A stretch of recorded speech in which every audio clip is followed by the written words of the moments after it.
Hello everyone, welcome back. आज हम पढ़ेंगे प्रथम पाठ अध्याय 1 संगच्छध्वम संवध्वम का संपूर्ण अभ्यास कार्य। तो चलिए इसे शुरू करते हैं। अभ्यासात जायते सिद्धि, अभ्यास से सिद्धि प्राप्त होती है। तो इसका पहला प्रश्न है, संज्ञान सूक्तम सस्वरम पठत स्मरत लिखत च। संज्ञान सूक्त को स्वर के साथ पढ़िए, याद कीजिए और लिखिए। तो बच्चों, संज्ञान सूक्त के इन तीनों मंत्रों को, जिसका हमने हिंदी में अनुवाद इसके फर्स्ट पार्ट में किया है, तो आपको इन तीनों मंत्रों को स्वर के साथ यानी कि लय के साथ पढ़ना है, याद करना है और अपनी कॉपी में लिखना है।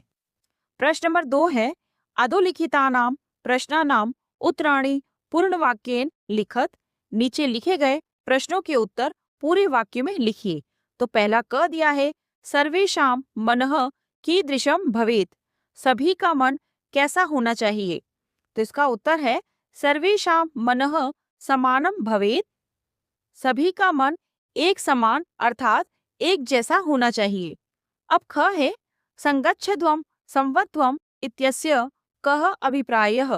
साथ साथ चलो, साथ साथ बोलो, इसका क्या अभिप्राय है।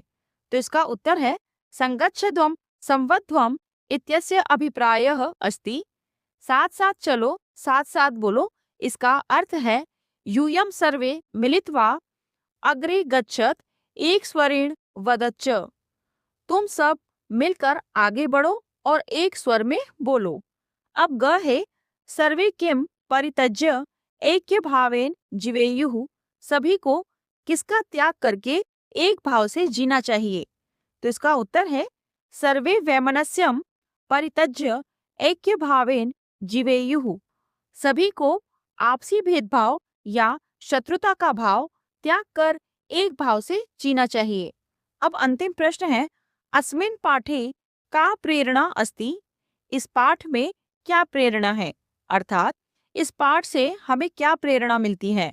तो इसका उत्तर है, अस्मिन् पाठे संगठित रूपेण सह जीवनस्य कृते प्रेरणा अस्ति। इस पाठ में संगठित रूप से साथ जीवन जीने के लिए प्रेरणा है, अर्थात इस पाठ में संगठित रूप से यानी कि एकजुट होकर साथ मिलकर जीवन जीने की प्रेरणा मिलती है। अब हम चलते हैं अगले प्रश्न की ओर। प्रश्न नंबर 3 है, रेखांकित पदानि आधृत्य प्रश्न निर्माणम कुरुत। रेखांकित शब्दों के आधार पर प्रश्न निर्माण कीजिए। तो पहला क दिया है, परमेश्वरः सर्वत्र व्याप्तः अस्ति। परमेश्वर अर्थात परमात्मा सभी जगह व्याप्त है। तो यहाँ पर रेखांकित शब्द क्या है, परमेश्वरः। तो परमेश्वर पुल्लिंग शब्द है, प्रथमा विभक्ति है और एक वचन है। तो किम शब्द का रूप भी क्या होना चाहिए, प्रथमा विभक्ति, पुल्लिंग और एक वचन। तो वह क्या है, कह। तो प्रश्न बनेगा, कह सर्वत्र व्याप्तः अस्ति। कौन सभी जगह व्याप्त है। अंत में प्रश्न सूचक चिन्ह।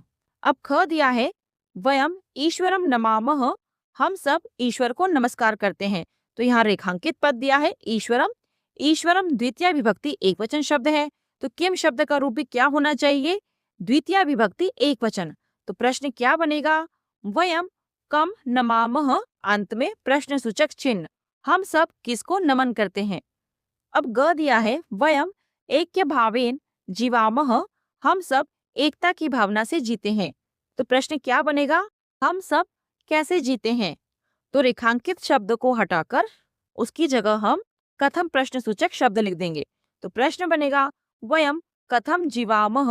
अंत में प्रश्न सूचक चिन्ह। अब अगला दिया है, ईश्वरस्य प्रार्थनया शांति प्राप्यते। ईश्वर की प्रार्थना से शांति प्राप्त होती है।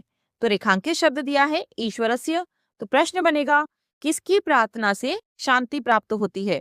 तो ईश्वरस्य की जगह हम लिख देंगे कस्य। प्रश्न बनेगा, कस्य प्रार्थनया शांति प्राप्यते। अंत में प्रश्न सूचक चिन्ह। अब अगला दिया है, अहम समाजाय श्रमम करोमि। मैं समाज के लिए परिश्रम करता हूँ। तो प्रश्न बनेगा, मैं किसके लिए श्रम करता हूँ।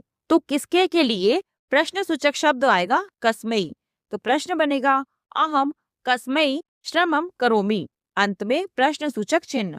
अब अगला वाक्य दिया है, अयम पाठः ऋग्वेदात् संकलितः।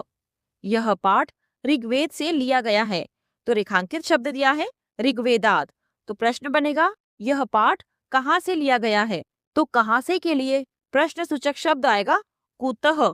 तो प्रश्न बनेगा अयम पाठः कुतः संकलितः, अंत में प्रश्न सूचक चिन्ह। अब अगला दिया है वेदस्य अपरम नाम श्रुति ही, वेद का दूसरा नाम श्रुति है। तो प्रश्न बनेगा किसका दूसरा नाम श्रुति है?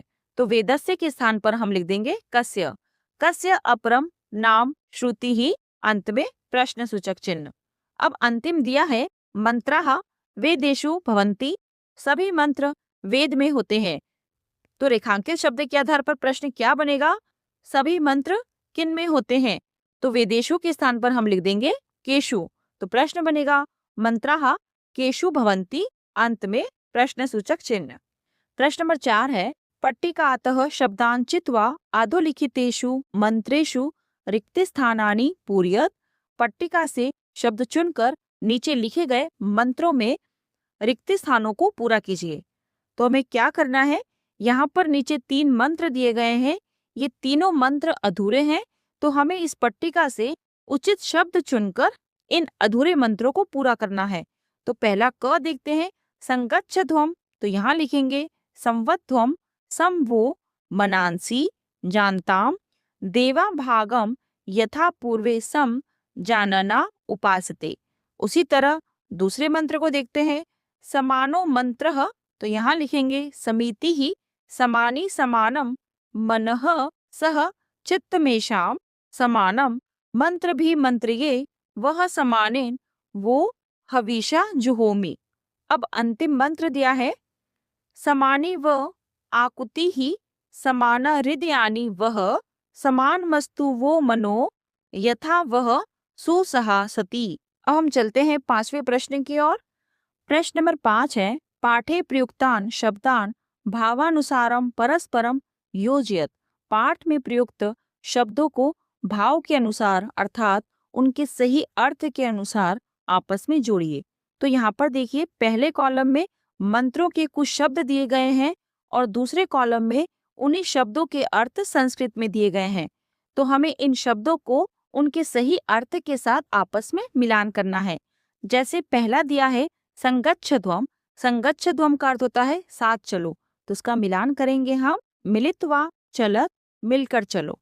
उसी तरह ख दिया है संवध्वम, साथ बोलो, तो इसका मिलान करेंगे हम एक स्वरेण वदत, एक स्वर में बोलो। अब ग दिया है मनः। मनः का अर्थ होता है मन, तो इसका मिलान करेंगे हम चित्तम। चित्तम का अर्थ भी मन होता है। अब घ दिया है उपासते।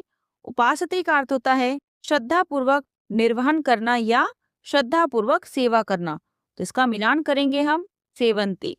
अब अगला दिया है वसूनी। वसूनी का अर्थ होता है धन दौलत, तो इसका मिलान करेंगे हम धनानी। अब च दिया है विश्वानी। विश्वानी का अर्थ होता है समस्त सब कुछ, तो इसका मिलान करेंगे हम समस्तानी। आकुति ही।